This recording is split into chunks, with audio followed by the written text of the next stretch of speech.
আচ্ছা, আপনার এখনো বিয়ে হয়নি কেন? মেয়েরা আমাকে বুঝতে চায় না। মেয়েরা কি বুঝতে চায় না? আমি মানুষ। মেয়েরা বুঝতে চায় না যে আমি যন্ত্রণা। তারা আমাকে শুধুই দেয় যন্ত্রণা। আপনি তো ভালোই শব্দ নিয়ে খেলা করেন। আমি শুধু শব্দ না, অনেক কিছু নিয়েই খেলা করি।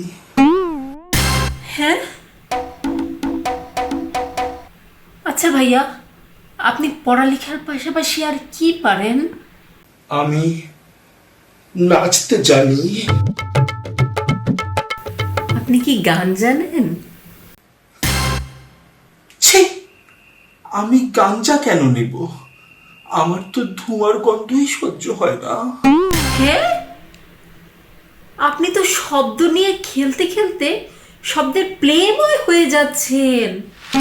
এই জন্যই তো মেয়েরা আপনাকে বোঝে না।